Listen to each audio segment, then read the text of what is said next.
का हम, कैसी खुशी खड़ी रुके ना एक घड़ी, एक पल है जिंदगी, एक पल कुछ भी नहीं।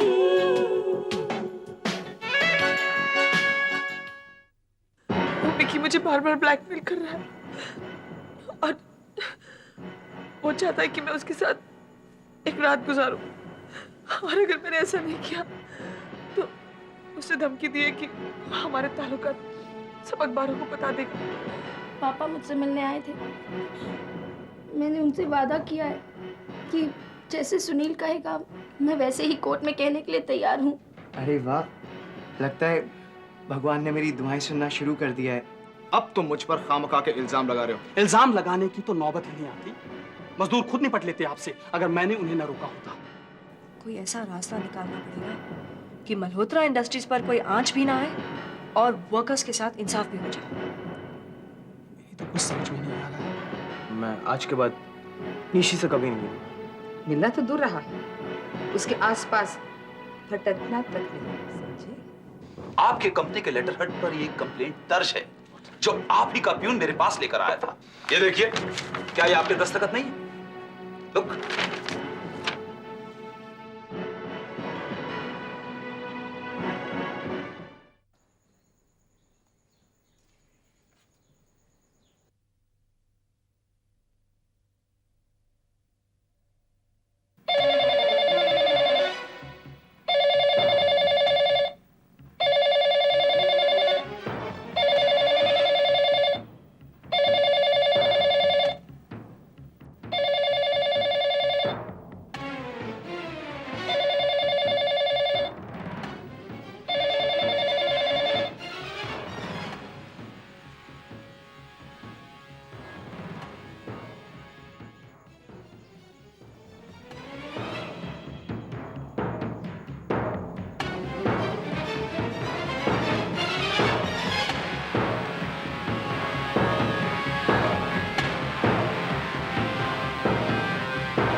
मौत तुम्हारे करीब आकर गुजर गई है ना?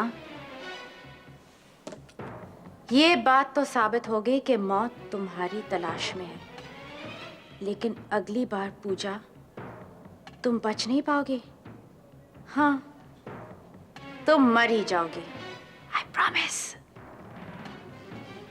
देखा, इस बार मैंने तुम्हें जाने के लिए भी नहीं कहा, क्योंकि अब मुझे खुद तुम्हारी मौत का इंतजार है।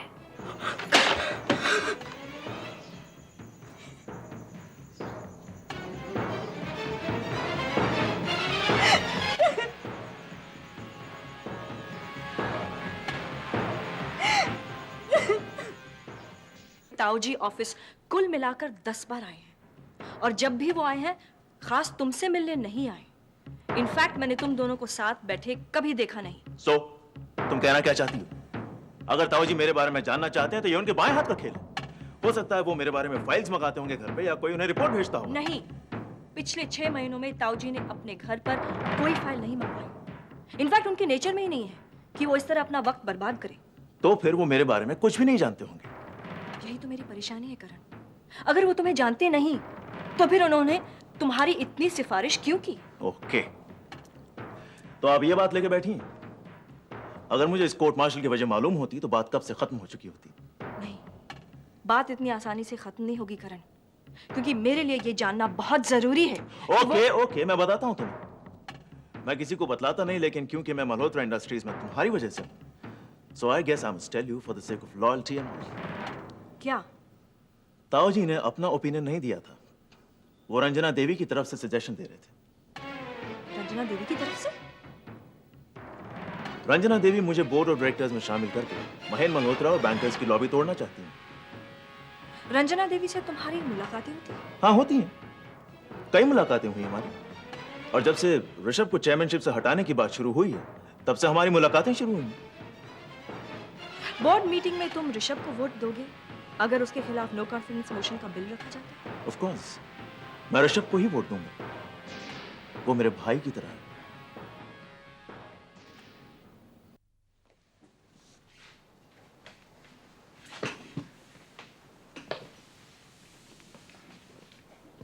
Thank you for coming Nishi. अच्छी लग रही हो। You looking very nice. मैं तो ये सोच रहा था, पता नहीं तुम आओगी नहीं आओगी। बहन, मेरे साथ साथ फेरे लेते वक्त तुमने कभी सोचा था कि हमारा रिश्ता इस तरह का हो जाएगा कि इतनी छोटी सी बात के लिए तुम मुझे थैंक यू कहोगे? निशी, जिंदगी हैरतों का सिलसिला होती है, मैं ये जानता था, इसलिए अब कोई ताज्जुब नहीं होता।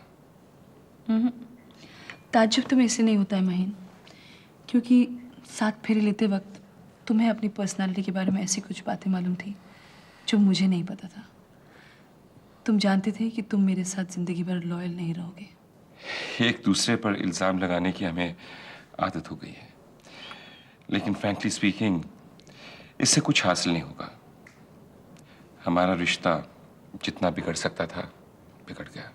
अच्छा, तो क्या हम अपने रिश्ते की मौत की एनिवर्सरी मनाने आए हैं यहाँ? जहाँ तक मुझे याद है उसे अभी 1 साल तो नहीं हुआ है। ओह गुड, खुशी हुई जानकर कि आपको सब कुछ याद है। तो शायद हम अपने रिश्ते की कब्र पर फूल चढ़ाने आए हैं। क्यों? मैंने तुम्हें यहाँ इसलिए बुलाया है ताकि आने वाले दुख का सामना हम एक साथ कर सकें।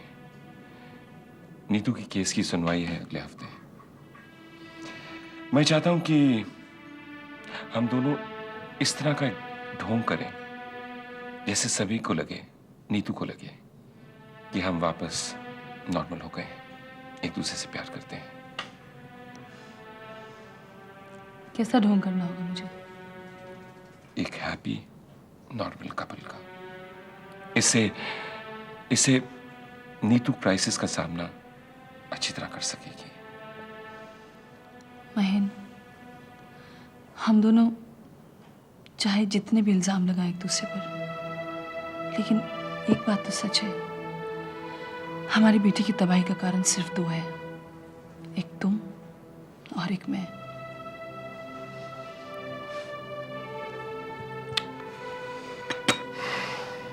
एक बात बताओ, क्या तुम ये ढोंग कर सकोगी? कर सकूंगी और करूंगी। और ऐसा भी हो सकता है कि ढोंग का रिश्ता निभाते निभाते एक हकीकत में बदल जाए।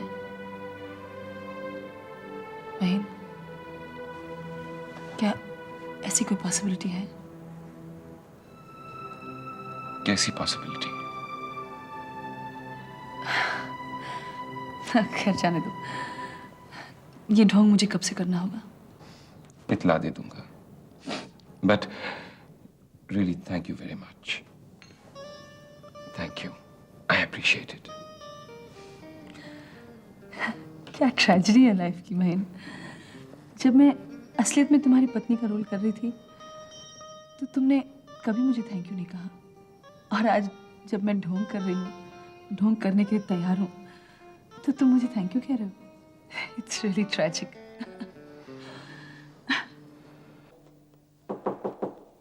कम इन।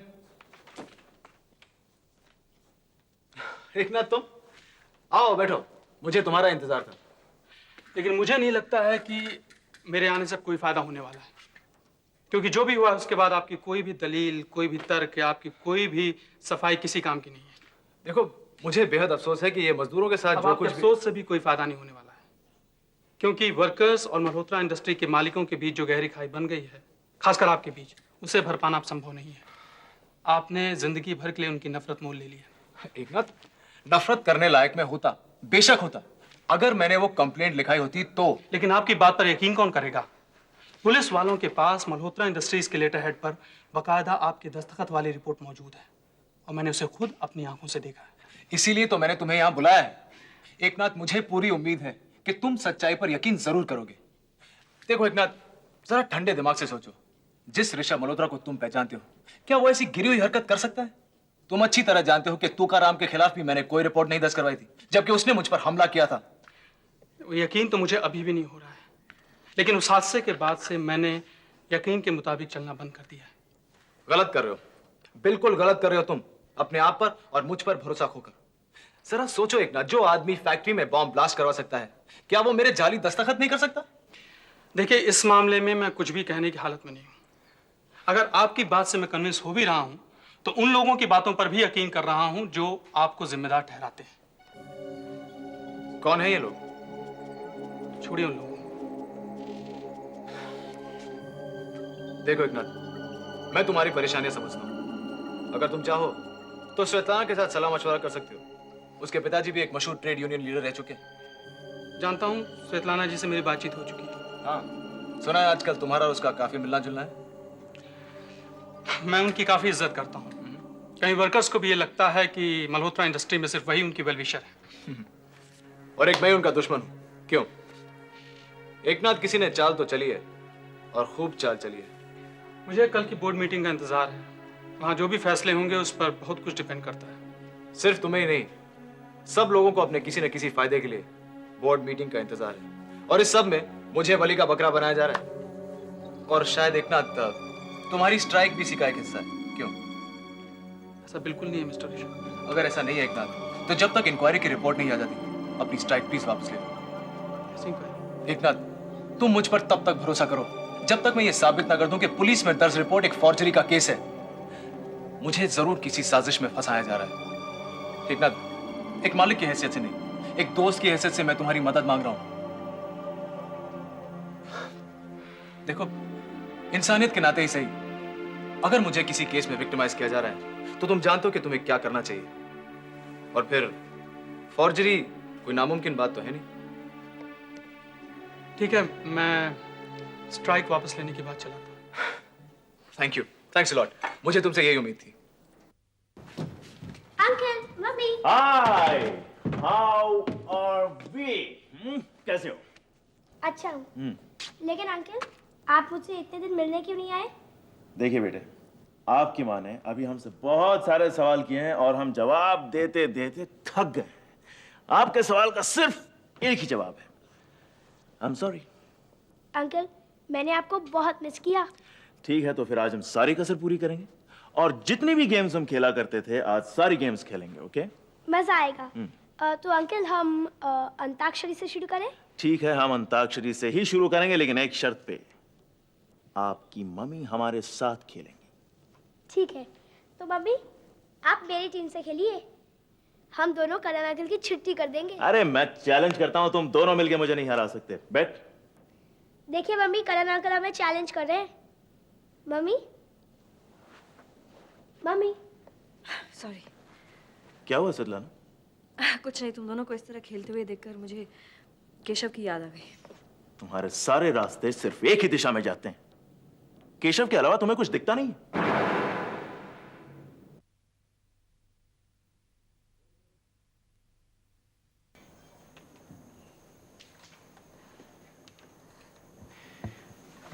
हेलो मिस जिम्मेदारी।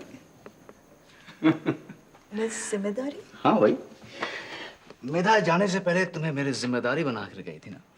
ये जाने से पहले आखिरी वादा मैडम ने मुझसे लिया था। तुम्हें भी लगता है दीदी वापस नहीं आएगी? क्यों क्यों? मैंने ऐसा कब कहा? अभी तो कहा आखिरी वादा। मिलोड, मैंने कहा था जाने से पहले आखिरी वादा, यानी कि आने के बाद वादों का नया सिलसिला शुरू होगा। बेशक तुम ना चाहते हो, लेकिन तुमने अभी जो कहा उसका मतलब तो यही था। मिलोड, माफी मांगता हूं, लेकिन मैं वकील हूं और बातें नाप तोल कर करना मेरा प्रोफेशन है। मिलोड, पता नहीं सुनील, मेरा दिल कहता है कि अब दीदी वापस नहीं आएगी। Ruby, Ruby. बेबी। आप जब आप किसी को चाहते हैं तो दिल की ये फितरत है कि ऐसी बातें करके आपको रुलाता है। मेधा तुम्हारी आंसू डिजर्व करती है। सच सच बताओ सुनील, तुम दीदी को मिस नहीं कर रहे? I mean, उसके जाने पर मैंने तुम्हारी आंखों में आंसू नहीं देखे। Come on। आंसू और ये सुनील वर्मा। वैसे मैंने ये बात कभी मेधा को नहीं बताई थी, लेकिन तुम्हें बताता हूँ। जब कभी मेधा मुझे पहले छोड़ कर जाया करती थी तो मैं बहुत रोता था, बहुत आंसू बहाता था। ऊपर से चाहे मैं जितना भी स्ट्रॉन्ग हूं, लेकिन मेधा मेरी कमजोरी थी। और आपको पता है, इंडिया आने की वजह ये मेधा ही थी, आपकी दीदी। लेकिन इस बार उसके जाने से तुम्हें बहुत बुरा नहीं लगा? उसकी दो वजह है। पहली वजह यह कि मेधा का जाना मेधा के लिए बहुत जरूरी था, नहीं तो वो अपने आप को उम्र भर के लिए इस दुख में झोंक देती। उसके कंपैरिजन में ये साल भर का दर्द बेहतर सौदा है। और दूसरी वजह यह कि मेरा दिल कहता है कि आपकी दीदी जरूर आएंगी। वैसे कल रात दीदी का फोन आया था। अच्छा? कह रही थी कि वहाँ सब कुछ ठीक है और वो खुश है। इससे अच्छी बात क्या हो सकती है कि मेधा का दिल वहां लग जाए? सुनील, मैंने कभी सोचा नहीं था कि दीदी इस कदर मेरी जिंदगी में शामिल है कि उसके जाने के बाद मैं बिल्कुल अकेले हो जाऊंगी। आजकल जिंदगी बहुत खाली खाली सी लग रही है। ये मुश्किलें और अपनों की जिंदगी आसान करने के लिए आपको अगर थोड़ी सी मुश्किल मोल लेनी पड़े तो वो मुंबई में कहते हैं ना, चलते है बाप। आखिर हम भी आपके लिए एक परेशानी बनकर रह गए। आपकी जिंदगी में क्या कम परेशानियां थी कि पूजा नाम की परेशानी आपकी जिंदगी से जुड़ गई? सच कह रही हो तुम पूजा। इस वक्त मेरे ऊपर वाकई बहुत सी परेशानियां हैं, लेकिन उनमें से एक का भी नाम पूजा नहीं है। बना दिया ना बुद्धू। अब देखो ना पूजा, जब तुम मेरे हर सुख दुख को बिना पूछे अपना लेती हो तो क्या मैं तुम्हारे लिए इतना भी नहीं कर सकता? हम आपसे अपने लिए कुछ नहीं करवाना चाहते। हम तो सिर्फ भगवान से यही प्रार्थना करते हैं कि आपके लिए सब कुछ करने का एक अच्छा मौका दें। भाई वाह, ये तो कोई रिश्ता नहीं हुआ। तुम हमेशा मेरे लिए कुछ ना कुछ करती रहो और मैं तुम्हारी तकलीफों की तरफ अपनी आंखें बंद करके बैठा रहूं। आप हमारी दर्द की दवा का नाम भी लेते हैं ना, तो हमारा दर्द दूर हो जाता है। दवाइयों की कोई जरूरत नहीं। जानती हो पूजा, शायद जिंदगी में पहली बार मैं किसी के काम आ रहा हूं, एंड आई लाइक इट। तुम ये खुशी मुझसे नहीं छीन सकती। ये खुशियां हम आप पर न्यौछावर कर देंगे। हमारी बातें छोड़िए। कल आपके ऑफिस में एजीएम है ना, आपको बहुत सारी तैयारियां करनी होगी। तैयारियां? नहीं पूजा, इस साल के एजीएम में मुझे कोई तैयारी नहीं करनी। इतने सारे लोग जो हैं बड़े जोर शोर से तैयारियां कर रहे हैं। आप भले ही हमें बातों से बहलाने की कोशिश करें, पर आपके चेहरे का भाव हमें सब कुछ बताता है। हम जानते हैं कि कल का दिन आपके लिए बड़ा महत्वपूर्ण है और हम यहाँ बेकार में झंझट बने बैठे हैं। बेकार में बिल्कुल नहीं। चेहरे का भाव पढ़ना मुझे भी थोड़ा थोड़ा आता है और तुम्हारे चेहरे पे साफ लिखा है, उस फोन की दहशत को तुम भुला नहीं पाई, है ना? ये सच है। आजकल हम अपनी सांसों की आवाज से भी डर जाते हैं। पूजा, मैं तुमसे पहले भी कह चुका हूं, मेरे होते हुए तुम्हारा कोई कुछ नहीं बिगाड़ सकता। Trust me. हमें अपने आप से आप पर ज्यादा भरोसा है, नहीं तो हम सब छोड़ छाड़ कर भाग जाते। आप ऑफिस जाइए, आपको बहुत काम है। और एक विनती है आपसे। बोलो। कल के एजीएम के दौरान हम आपके बगल में रहना चाहते हैं। क्यों? हमने कुछ गलत कहा? हाँ? नहीं पूजा, अचानक मुझे कुछ याद आ गया। पिछले एजीएम में इसलिए जब मैं मेधा मेरे साथ थी।